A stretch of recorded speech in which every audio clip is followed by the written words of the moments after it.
Shalom, salam damai dan sejahtera untuk saudara sekalian dimanapun berada. Kembali saya akan menyampaikan refleksi dari firman Tuhan. Malam ini saya akan menyampaikan renungan dari kitab 1 Samuel, pasal yang ke-7, ayat 15, sampai dengan pasal 8, ayat yang ke-9. Demikianlah firman Tuhan. Samuel memerintah sebagai hakim atas orang Israel seumur hidupnya. Dari tahun ke tahun ia berkeliling ke Betel, Gilgal, dan Mizpah, dan memerintah atas orang Israel di segala tempat itu. Lalu ia kembali ke Rama, sebab di sanalah rumahnya, dan di sanalah ia memerintah atas orang Israel, dan di sana ia mendirikan mezbah bagi Tuhan. Setelah Samuel menjadi tua, diangkatnyalah anak-anaknya laki-laki menjadi hakim atas orang Israel. Namun anaknya yang sulung ialah Yoel, dan nama anaknya yang kedua ialah Abia. Keduanya menjadi hakim di Beersheba.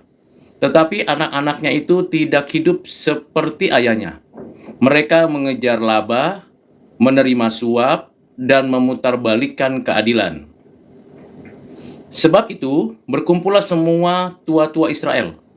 Mereka datang kepada Samuel di Rama dan berkata kepadanya, "Engkau sudah tua dan anak-anakmu tidak hidup seperti engkau.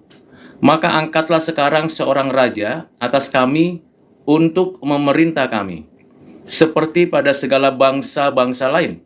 Waktu itu mereka berkata, "Berikanlah kepada kami seorang raja untuk memerintah kami." Perkataan itu mengesalkan Samuel, maka berdoalah Samuel kepada Tuhan. Tuhan berfirman kepada Samuel, "Dengarkanlah perkataan bangsa itu dalam segala hal yang dikatakan mereka kepadamu, sebab bukan engkau yang mereka tolak, tetapi akulah yang mereka tolak, supaya jangan aku menjadi raja atas mereka. Tepat seperti yang dilakukan mereka kepadaku sejak hari aku menuntun mereka keluar dari Mesir sampai hari ini, yakni meninggalkan daku dan beribadah kepada Allah lain.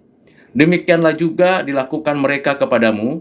Oleh sebab itu, dengarkanlah permintaan mereka, hanya peringatkanlah mereka dengan sungguh-sungguh, dan beritahukanlah kepada mereka apa yang menjadi hak raja yang akan memerintah mereka." Saudara yang kekasih di dalam Kristus, ketika kita membaca kisah ini, kita mesti mengetahui konteks pada waktu Samuel menjadi hakim. Sebelumnya sudah banyak hakim yang mendahului Samuel. Hakim di sini bukanlah dalam perkara pengadilan, tetapi pemimpin bangsa. Sebelumnya orang Israel dipimpin oleh Yosua yang telah menggantikan dan meneruskan pelayanan Musa. Karena Musa tidak diperkenan Tuhan untuk masuk ke tanah perjanjian, Yosua meneruskan dan memimpin orang-orang Israel menduduki tanah Kanaan, tanah yang dijanjikan oleh Allah kepada Abraham, Ishak, dan Yakub. Dan tentunya tidak mudah menduduki tanah perjanjian. Ada peperangan dan ada perjuangan. Sehingga pada usia 40 tahun berada di tanah Kanaan, setelah bangsa Israel berada di padang gurun 40 tahun, bangsa Israel setidaknya sudah ada di tanah Kanaan, tanah perjanjian itu. Namun, mereka belum memiliki raja. Memang sudah ada pengaturan di dalam Taurat tentang seorang raja yang akan memimpin bangsa Israel dan akan menjadi saluran berkat bagi bangsa-bangsa lain. Namun waktunya belum tiba. Sementara mereka menjadi sebuah bangsa, mereka perlu untuk mendapatkan seorang pemimpin yang akan memimpin peperangan dan yang akan menduduki wilayah Kanaan dengan penuh keadilan dan kesejahteraan. Peperangan tidak bisa dielakkan dengan penduduk setempat dan tentunya dengan bangsa-bangsa sekitar. Apa yang terjadi? Israel dipimpin oleh hakim-hakim, pemimpin perang itu. Mengapa? Karena mereka memerlukan pemimpin, dan mereka memerlukan arahan dan juga bimbingan terlebih khusus supaya bangsa ini takut akan Tuhan, supaya bangsa ini kembali hidup di dalam firman Tuhan yang sudah disampaikan oleh Musa di padang gurun, dituliskan dan diajarkan kepada generasi kedua yang keluar dari tanah Mesir untuk menjadi tuntunan bagi orang Israel, agar orang-orang Israel memuja Allah sendiri dan menjalankan kehidupan yang adil. Tetapi hakim demi hakim diganti sesuai dengan apa yang Tuhan perintahkan. Kenyataan hakim-hakim tersebut pun sudah mengerjakan tugasnya seperti yang Tuhan kehendaki, namun orang-orang Israel tetap belum sepenuhnya menduduki tanah perjanjian. Dan orang-orang Israel tidak taat kepada Tuhan Allah. Berulang-ulang Tuhan memberikan penghukuman karena ketidaktaatan bangsa Israel. Dan berulang-ulang juga bangsa Israel meminta belas kasihan, pengampunan, dan pertolongan. Karena itu Tuhan membangkitkan hakim demi hakim. Ada 12 hakim yang Tuhan bangkitkan selama 410 tahun. Dan hakim yang terakhir yang dibangkitkan Tuhan adalah Samuel. Dan tibalah Samuel menyerahkan kepemimpinannya kepada anak-anaknya. Tentulah Samuel sebagai seorang hakim harus berlaku adil, bertindak benar untuk kesejahteraan bangsa Israel. Tetapi kenyataannya di usia tuanya, ternyata anak-anaknya tidak layak menjadi hakim seperti dirinya. Mengapa demikian? Karena ada 3 hal yang dilakukan anak-anaknya yang membuat kedua anaknya, Yoel dan Abia, dihukum Tuhan dan tidak diterima Tuhan sebagai pemimpin bangsa Israel. Yaitu perbuatan yang benar-benar tidak sesuai dengan kehendak Allah. Pertama, mengejar laba. Kedua, menerima suap. Dan ketiga, memutarbalikkan keadilan. Ini adalah satu tindakan pemimpin yang salah, yang jahat, yang tidak diperkenan Tuhan. Orang tuanya, Samuel, tidak demikian. Apakah Samuel tidak mendidik anak-anaknya? Pastilah Samuel mendidik anak-anaknya. Apakah Samuel tidak memberikan contoh teladan yang baik? Pastilah Samuel memberikan contoh teladan yang baik. Namun apa yang terjadi? Cara hidup anak-anaknya bisa berbeda dengan cara hidup daripada Samuel. Mengapa demikian? Karena memang Samuel adalah Samuel, anak-anaknya adalah anak-anaknya. Jadi tidak ada satu kepastian kalau ayah itu baik, anak-anaknya pasti baik. Tidak juga ada kepastian kalau ayahnya itu buruk, pasti anak-anaknya buruk. Bisa berbanding terbalik. Itu dapat kita lihat dalam kenyataan sehari-hari sampai sekarang. Samuel begitu rupa memimpin bangsa Israel, akar di dalam kepemimpinannya, orang-orang Israel hidup di dalam takut akan Tuhan, hidup di dalam keadilan dan kesejahteraan. Tetapi kenyataannya, apa yang dilakukannya sampai usianya sudah makin tua, makin lanjut umur, ternyata anak-anaknya tidak dapat mengikuti derap langkah Samuel.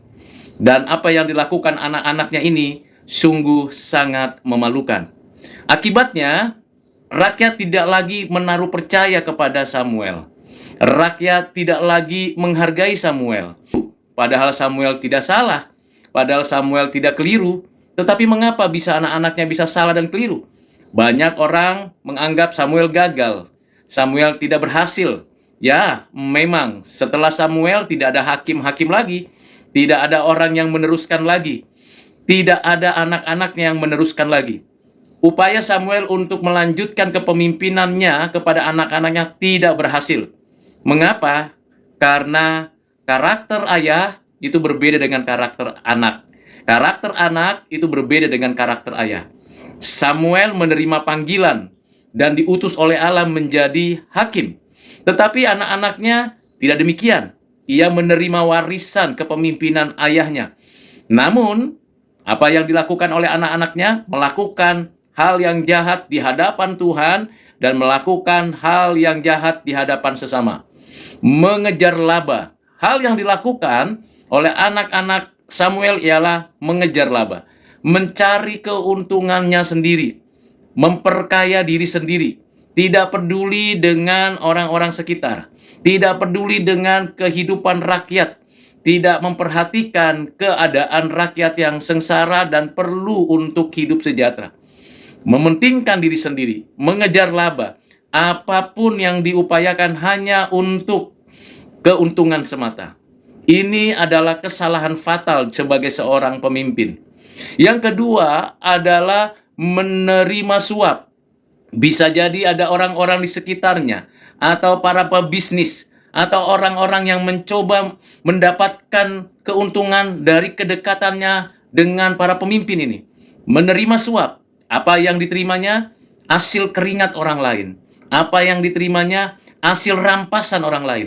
Diterimanya sedemikian rupa. Ini kejahatan moral, kejahatan etis, kejahatan seorang pemimpin. Menerima suap. Ini adalah sebuah upaya yang harus dihentikan. Karena itu Tuhan tidak menghendaki anak-anak Samuel ini menjadi pemimpin, menjadi hakim. Yang ketiga, yaitu anak-anaknya ini memutarbalikkan keadilan. Apa itu keadilan? Berarti menegakkan kebenaran, menjalankan kesucian, dan menjalankan hidup yang baik, yang sungguh-sungguh.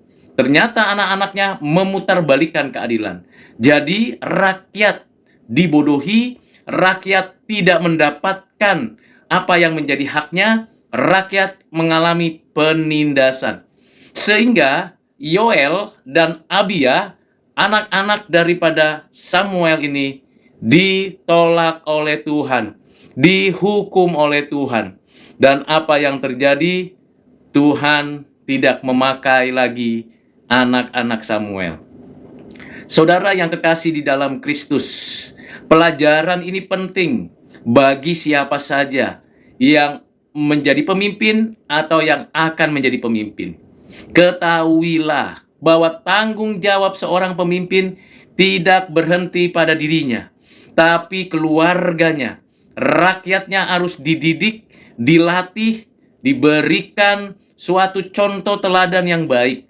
Bukan hanya pandai memerintah, pandai berkata-kata, pandai memberikan sebuah wejangan dan nasihat kepada rakyat, tetapi tidak pandai mendidik anak-anaknya. Dan ini patutlah seorang pemimpin mendapatkan suatu pembelajaran. Jadi kalau saya seorang pemimpin yang dapat diberikan hak oleh Tuhan untuk memimpin satu kelompok, satu komunitas, satu bangsa, maka saya terlebih dahulu mendidik, mengajarkan, memberi contoh kepada anak-anak saya bagaimana seharusnya menjadi seorang pemimpin yang menegakkan keadilan, yang bertindak jujur, bukan mencari keuntungan diri sendiri, tetapi berupaya untuk mensejahterakan rakyatnya. Dan ini perlu terus-menerus ditanamkan, disosialisasikan, diajarkan, diterapkan. Kalau seorang anak belum pantas menjadi pemimpin, kalau seorang anak belum bisa bertanggung jawab atas apa yang dikerjakannya, belum ada tanda-tanda keadilan, kesucian, hidup benar, hidup berjuang untuk rakyat, maka lebih baik ditunda terlebih dahulu menjadi pemimpin bangsa berikutnya daripada nantinya kebablasan memalukan diri sendiri. Namun di pihak lain, kalau memang seorang pemimpin melihat anaknya memiliki potensi, kapasitas, dan kemampuan untuk memimpin, jangan ditunda dan jangan dibiarkan tidak diberi kesempatan menjadi pemimpin, supaya apa yang sudah diterima, diajarkan, bahkan dilihatnya dari orang tuanya, ia dapat meneruskan kepemimpinan orang tuanya untuk dapat melakukan yang adil, yang jujur, yang mementingkan kepentingan rakyat. Jadi di sini saudara, pembelajarannya yang paling penting, jadilah seorang pemimpin yang takut akan Tuhan, yang menegakkan keadilan. Berikutnya, mari kita lihat apa yang kita pelajari dari pasal yang ke-8 ayat 4 sampai 9 ini. Setelah anak-anak Samuel ini gagal menegakkan keadilan, mementingkan kesejahteraan rakyat dan menunjukkan integritasnya sebagai pemimpin bagi bangsa. Rakyat bergejolak, rakyat tidak puas atas kepemimpinan Samuel, dan rakyat menjumpai Samuel. Rakyat meminta Samuel menunjuk satu orang raja yang dapat memimpin mereka. Mengapa perlu seorang raja memimpin mereka? Lagi-lagi ini hal penting, suatu komunitas perlu ada pemimpin. Ada pemimpin yang dilahirkan, ada pemimpin yang dilatih, juga ada pemimpin yang sungguh-sungguh hidupnya takut akan Tuhan. Tentu ini bukan kepemimpinan yang instan, tetapi rakyat sudah kadung, tidak lagi mempercayai Samuel, tidak lagi menerima anak-anaknya, dan rakyat bisa chaos kalau seperti ini. Maka Samuel sangat kesal hatinya, bukan hanya karena anak-anaknya yang tidak hidup berlaku adil, tidak hidup di dalam kesucian, tidak hidup mementingkan rakyat, tetapi anak-anaknya belum siap menjadi pemimpin yang memimpin satu bangsa yang besar. Maka apa yang terjadi, saudara? Rakyat meminta, Samuel, kamu sudah tua, tidak ada pemimpin bagi kami, silakan pilihlah pemimpin. Ternyata apa yang di dalam hati rakyat berbeda dengan apa yang di dalam hati Tuhan. Suara rakyat bukan suara Tuhan. Rakyat meminta bukan atas kehendak Allah. Rakyat meminta atas kehendaknya sendiri.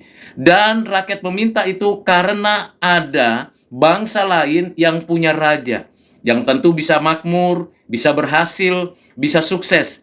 Mereka mencontoh apa yang dia pikirkan bisa diterapkan di keluarga kehidupan bangsa Israel. Tetapi mereka lupa bahwa mereka sebenarnya sedang menyingkirkan posisi Tuhan, Raja semesta alam.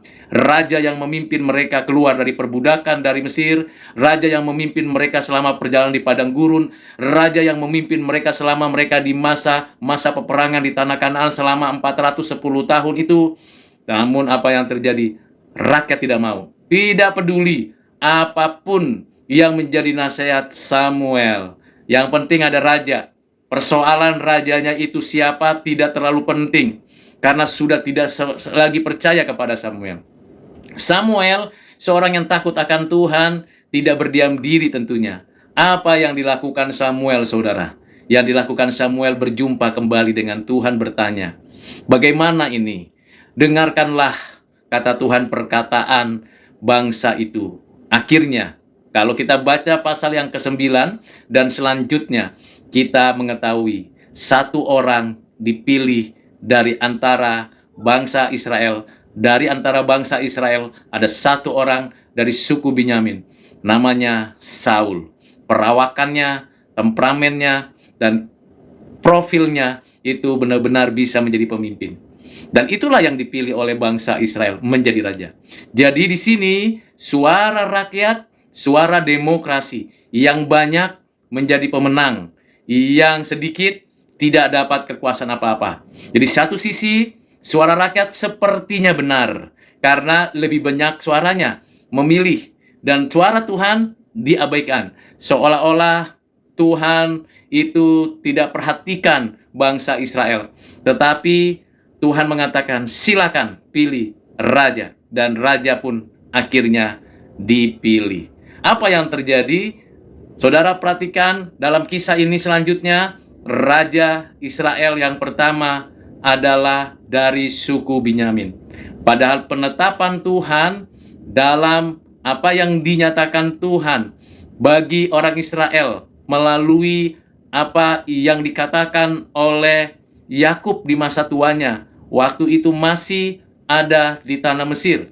Dalam Kejadian pasal 49 ayat yang ke-10, Yakub memberikan pengertian dan menyampaikan nubuatan bahwa yang menjadi raja dan kerajaan Israel itu berdiri dari satu etnis dari bangsa Israel, yaitu suku Yehuda.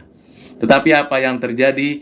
Hari itu yang dipilih Saul dari suku Binyamin. Tidak sabaran menunggu waktunya Tuhan, dan akhirnya saudara, Saul menjadi raja. Mula pertama Saul begitu gilang gemilang menjadi raja, begitu hebat, begitu perkasa, dan berupaya memenangkan peperangan, menyatakan keadilan, dan berupaya untuk berjuang bagi seluruh bangsa Israel. Tetapi kenyataan berikutnya tidak demikian. Saul melakukan banyak kesalahan. Paling tidak ada 3 kesalahan fatal yang dilakukan oleh Raja Saul, raja pilihan rakyat. Pertama ialah Saul mengambil tugas tanggung jawab seorang imam yang harusnya mempersembahkan persembahan kepada Tuhan Allah dan seharusnya menunggu apa yang Tuhan kehendaki. Saul mengambil keputusan sendiri dan akhirnya Saul sendiri yang memberikan persembahan kepada Tuhan. Karena ada ketakutan, karena ada keraguan bahwa Samuel nanti tidak akan datang, dan ada ketakutan nanti orang-orang yang menyerang bangsa ini akan menyerang mereka dan habis, maka Saul mengambil tindakan yang tidak semestinya dia lakukan. Apa yang terjadi, saudara? Yang terjadi, Tuhan tidak menyertai peperangan itu, dan Saul mulai gagal dan gagal. Itu kesalahan yang pertama. Kesalahan yang kedua ialah selama perjalanan menjadi seorang raja bagi bangsa Israel, ternyata Saul tidak memperhatikan bangsa yang lain, etnis yang lain dari 12 etnis dari bangsa Israel. Tidak berlaku adil, hanya mementingkan etnisnya saja, hanya mementingkan keluarganya, kelompoknya, dan ini yang dapat merusak persatuan, yang dapat mengganggu sebuah stabilitas sosial politik. Kalau hanya satu etnisnya, satu kelompoknya, satu bangsanya saja. Dan Saul gagal di sana untuk mempersatukan berbagai bangsa dan menegakkan keadilan bagi kehidupan bangsa Israel secara menyeluruh. Yang ketiga, Saul berulang kali gagal dalam peperangan, dan orang-orang Israel pun tidak lagi bisa kuat memerangi bangsa-bangsa lain yang sudah siap menghabisi, menghancurkan bangsa Israel ini. Saul gagal dan tidak berdaya. Dan itu yang terjadi, saudara. Jadi apa pelajaran yang penting dari kisah ini? Hal yang penting yang pertama, kalau kita melihat seorang pemimpin yang kita idolakan atau kita pilih seolah-olah itulah karena dia yang paling banyak, belum tentu. Karena kalau bukan Tuhan yang membangkitkan pemimpin, maka Tuhan tetap izinkan, Tuhan tetap berikan pemimpin yang rakyat pilih, tetapi ketahuilah, pemimpin yang rakyat pilih itu akan mengecewakan rakyat pada akhirnya. Mungkin di awal-awal gilang gemilang, dan mungkin di awal-awal akan begitu luar biasa perbuatan pemimpin itu. Tetapi pada akhirnya diketahuilah bahwa ia ingin berkuasa bukan untuk kepentingan rakyat, tetapi untuk kepentingan dirinya dan sekelompoknya. Dan ini tidak bisa dibiarkan. Tuhan mengambil tindakan yang penuh inisiatif dengan kehendaknya sendiri. Dan tidak ada yang bisa menghentikan Tuhan kalau Tuhan bertindak. Pelajaran yang kedua ialah bagaimanapun kondisinya, Tuhan masih mengakomodasi segala kekecewaan rakyat terhadap pemimpin sebelumnya. Kita tahu rakyat Israel memilih seorang raja yang sebenarnya belum waktunya ditetapkan, tetapi karena kecewa, kesal, tidak layaknya ada seorang pemimpin lagi, maka apa yang terjadi, saudara?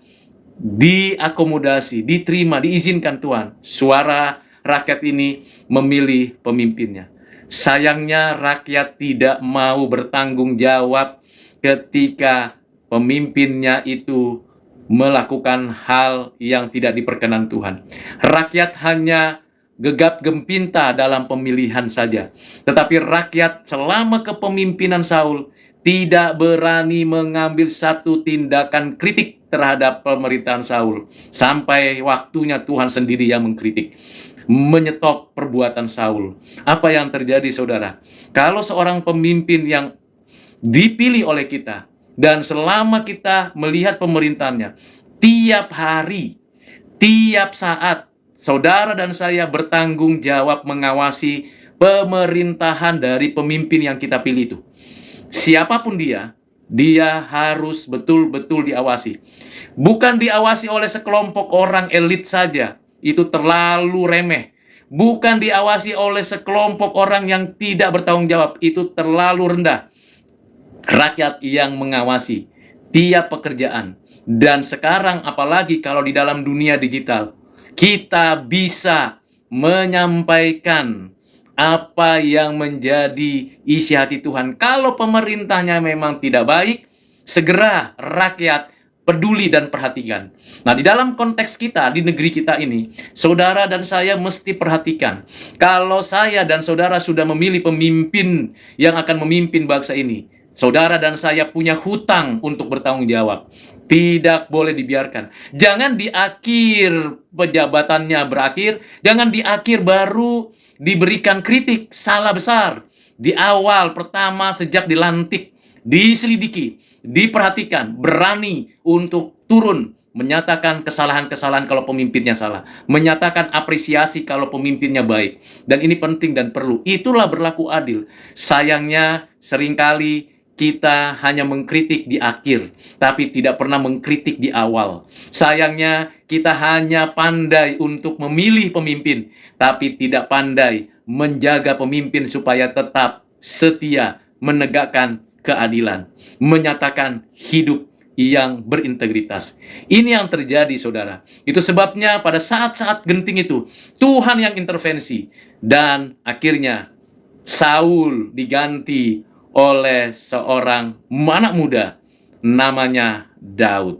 Seorang biasa, gembala di padang, yang biasa memelihara kambing domba, yang tidak ada urusannya dengan perang dan pemerintahan, bahkan seorang yang biasa saja, yang tidak pernah terlibat di dalam pemerintahan hakim-hakim, tidak pernah terdengar suara namanya, tapi dia pada waktunya Tuhan memilih Daud dan dipersiapkan 15 tahun, barulah dia menjadi pemimpin atas kerajaan Israel. Dan terjadilah kehidupan yang sejahtera. Pelajaran yang ketiga, saudara, dari apa yang kita baca teks ini adalah bahwa Tuhan mengendaki seorang raja yang takut akan Tuhan. Bukan seorang raja yang mementingkan diri sendiri. Bukan seorang raja yang hanya menjalankan kekuasaannya dengan tangan besi. Bukan seorang raja yang mencari keuntungannya sendiri, tapi seorang raja yang tidak mencari keuntungannya sendiri, yang mau rugi atas apa yang dihadapinya supaya rakyat sejahtera, dan yang berlaku adil terhadap semua pihak. Dan siapakah orang itu? Siapakah orang itu di negeri kita? Belum ada. Kita tahu, kalau kita berbicara negeri kita tahu bahwa begitu banyak orang miskin di negeri ini. Begitu banyak kesusahan di negeri ini. Di setiap pulau, di setiap provinsi, di setiap kabupaten, di setiap kecamatan, di setiap desa, banyak sekali orang miskin. Banyak sekali orang susah, banyak sekali orang yang tidak mendapatkan kehidupan yang layak. Upah minimum regional saja pun rendah. Dan saudara tahu bagaimana sulitnya seorang pekerja. Dan siapa yang kaya? Siapa yang menikmati kekayaan? Hanya segelintir orang. Ya hanya itu saja yang kaya. Dan tidak terdistribusi. Siapa yang memegang kekuasaan? Hanya memikirkan itu saja. Saudara, kita harus memikir ulang. Siapa yang pantas menjadi pemimpin bagi negeri ini? Saya berpendapat belum ada yang pantas. Karena masing-masing punya elit politik di belakangnya. Belum pernah menunjukkan keadilan, hidup berintegritas, dan tidak mencari keuntungan. Kalau saudara mau menjadi pemimpin, beranikah saudara memiskinkan diri sendiri untuk memperkaya orang lain? Beranikah saudara memiskinkan diri sendiri untuk memperkaya rakyat? Bukan hanya di satu kabupaten, satu kota, satu pulau, satu etnis, tapi semua orang di negeri ini harus menikmati kesejahteraan. Kalau tidak, sampai kapanpun mimpi-mimpi itu tidak akan menjadi kenyataan. Hanya utopia. Sayangnya, rakyat ketika memimpin, memilih pimpinannya, apa yang terjadi? Yang terjadi hanya sesaat saja, tidak bisa meneruskan setelah dipilih. Kita bisa selidiki, evaluasi, seperti yang terjadi bagi bangsa Israel. Apa yang dilakukan oleh rakyat karena rakyat tahu bahwa anak-anak Samuel, Yoel, dan Abia itu tidak berlaku adil, tidak hidup berintegritas, hanya untuk mencari keuntungan diri sendiri. Tetapi rakyat lupa setelah ia meminta kepemimpinan yang baru, menyingkirkan Samuel, meninggalkan apa yang Tuhan kehendaki, rakyat sendiri yang maju, rakyat lupa tanggung jawabnya, mengawasi Saul, dan membiarkan Saul sesuka hati mengambil keputusan. Baru di akhirnya, baru rakyat sadar, salah saya memilih waktu itu. Salah saya waktu itu meminta raja. Tapi sudah kadung, sudah terlewat masa-masa di mana sebelumnya nggak dipikirkan. Enak saja berteriak dan mengatakan, pilih si Saul, raja, dan urapi dia. Tentukan dia jadi pemimpin. Tetapi setelah itu lepas tangan, cuci tangan, tidak mau bertanggung jawab. Kalau saudara telah memberikan suara saudara untuk memimpin seseorang itu bagi bangsa ini, ketahuilah tanggung jawab saudara bukan hanya berdoa untuk orang itu. Awasi, kritisi, dan kalau di negeri ini tidak cukup partai politik, tidak cukup parlemen, DPR, MPR, DPRD untuk mengawasi pemerintahan yang ada. Tidak cukup. Tidak cukup media sosial maupun media yang lain untuk mengawasi. Tidak cukup. Anda dan saya wajib mengawasi pemerintahan yang ada. Kritisi dengan tegas. Dan harus berani membayar harga. Dan hai pemimpin yang akan jadi pemimpin, entah Anda menjadi pemimpin, siapapun Anda yang akan menjadi pemimpin, dengar baik-baik dan perhatikan baik-baik bahwa Tuhan yang mengangkat dan menghentikan pemerintahan. Karena itu tanggung jawab Anda sebagai seorang pemimpin untuk tidak mencari keuntungan diri sendiri. Kalau perlu, memiskinkan diri untuk kesejahteraan rakyat. Yang kedua, berintegritas dalam hidup ini. Tidak menerima suap dari siapapun dalam proyek pemerintahan apapun. Harus berani tidak menerima suap, tidak menerima sogokan, dan cukupkan dari apa yang ada. Yang ketiga, berlaku adil, bertindak adil. Tidak hanya mementingkan partai politikmu saja, tidak hanya mementingkan elit politikmu saja, tidak hanya mementingkan etnis dan agamamu saja, tidak hanya mementingkan komunitasmu saja, tapi harus mementingkan seluruh rakyat. Siapa mereka? Saya tidak tahu. Sampai sekarang belum ada, menurut pengamatan saya, belum ada seorang pemimpin yang mau memiskinkan dirinya untuk rakyat. Yang ada, bertambahnya tingkat kekayaan. Coba perhatikan. Anda dan saya bisa menyimak. Sejak jadi pemimpin, berapa kekayaan yang dimiliki orang itu? Dan sejak dia berhenti jadi pemimpin, berapa persentase tambahan kekayaan? Kalau Anda seorang menteri, beranikah Anda memiskinkan diri untuk memperkaya orang lain? Kalau Anda seorang pengusaha, beranikah memiskinkan diri untuk kesejahteraan rakyat? Kalau belum, Tuhan menunggu keadilan. Keadilan yang dinyatakan oleh dirimu kepada rakyat. Jika tidak, Tuhan bisa menghentikan kapan saja. Dan yang paling menakutkan adalah penghakiman Tuhan tidak bisa dibantah. Saudara dan saya bisa mengatakan alasan-alasan apapun. Tetapi saudara dan saya harus ingat, pertanggungjawaban hidup kita bukan di sini saja, tapi nanti suatu hari kelak. Ada hari penghakiman, di mana Tuhan pasti menghakimi, dan finalitas hukuman tidak lagi dapat dibantah. Karena itu saudara-saudara, pembelajaran kita pada malam ini berkaitan dengan kepemimpinan Samuel, kepemimpinan Saul, dan bagaimana kita harusnya bersikap. Mari kita jadikan ini pembelajaran yang baik untuk kehidupan saudara dan saya. Kiranya kita menjadi orang-orang yang membawa damai dan menegakkan keadilan, dan berani berjuang untuk kepentingan rakyat. Anda mungkin hanya memimpin sekelompok kecil orang. Lakukanlah itu tegakkanlah itu di antara kelompokmu. Jadilah contoh dan bersedialah menjadi orang yang berintegritas, tidak mencari keuntungan diri sendiri, tapi menguntungkan banyak orang. Kalau saudara hanya seorang pemimpin dalam rumahmu, dalam perusahaanmu, dalam sekolahmu, jadilah seorang yang berlaku adil untuk anak-anak, untuk murid-murid, untuk pekerja-pekerjamu. Perkayalah hidup mereka dengan hidup yang sejahtera. Jangan tindas apa yang mereka harusnya dapatkan. Jangan tahan kebaikanmu untuk mereka. Jadi saudara dan saya diberikan contoh oleh Tuhan.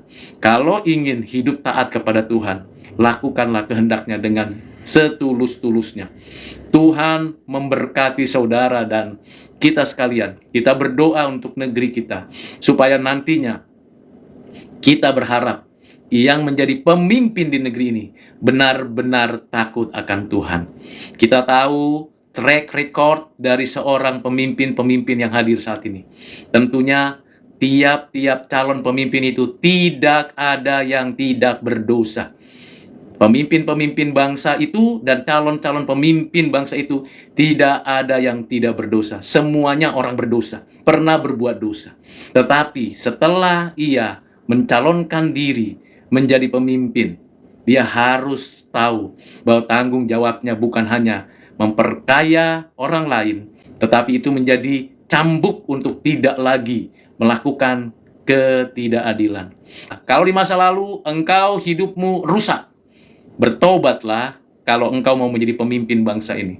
Takutlah akan Tuhan dan sejahterakanlah rakyat yang ada di bawah kepemimpinanmu. Tidak berhenti hanya pada janji-janji manis dan cerita-cerita utopia. Konkret, lakukan yang terbaik dan hiduplah takut akan Tuhan. Dan kita rakyat harus mengawasi dengan sungguh-sungguh dan dengan cermat dan teliti, sehingga kita tidak membiarkan si jahat makin jahat, dan kita tidak membiarkan kekuasaan menjadi otoriter atau kekuatan menjadi tiran dan segala kemayoritasan menjadi sesuatu yang merusak. Tidak demikian. Kita harus mendoakan siapapun pemimpin bangsa ini. Dan saudara, diharapkan ketika kita memilih, damailah. Sekalipun pilihan kita berbeda, sekalipun kita tidak sama di dalam bagaimana caranya kita memilih atau menerima pilihan itu, janganlah rakyat menjadi terpecah belah. Kita bersatu, kita bersama-sama berharap ada pemimpin yang memberikan kesejukan bagi bangsa ini. Jangan biarkan negeri ini hancur oleh karena segelintir orang untuk kepentingan orang lain. Karena banyak cara si jahat menghancurkan negeri ini. Karena banyak cara si jahat merusak persatuan negeri ini. Kita harus bergandengan tangan untuk membangun negeri ini. Hai rakyat, saya dan saudara adalah rakyat. Mungkin kecil, remeh, tidak ada apa-apanya. Ya, sama seperti saya. Tetapi ingat, kalau kita bergandengan tangan, yang remeh, yang receh, yang tidak berdaya ini, kalau kita bergandengan tangan bersatu hati untuk meningkatkan kesejahteraan rakyat di kualitas-kualitas hidup kita, maka apa yang terjadi? Ada kemajuan peradaban. Kiranya Tuhan menolong saudara dan kita sekalian untuk menentukan pilihan dengan pikiran yang jernih, hati yang tulus, dan kalau berbeda, itu bukan menjadi permasalahan. Tetapi kalau saudara memilih, Anda dan saya harus bertanggung jawab. Kiranya Tuhan memberkati saudara. Jangan ulangi cerita-cerita masa lalu yang buruk. Kita menatap masa depan yang lebih baik. Kalau masa lalu itu tidak mencapai yang diharapkan, masa depan kita menuntut masa depan yang lebih baik. Kiranya Tuhan menolong kita sekalian, negeri ini diberkati oleh Tuhan, dan negeri ini mendapatkan banyak pertolongan dari Tuhan, sehingga dilindungi dan tidak ada kekacauan. Saya berdoa kiranya setiap provinsi, setiap kabupaten, setiap kecamatan, setiap desa, setiap dusun, setiap tempat di negeri ini diberkati oleh Allah, Bapa, Anak, Roh Kudus. Tuhan memberkati saudara sekalian. Amin.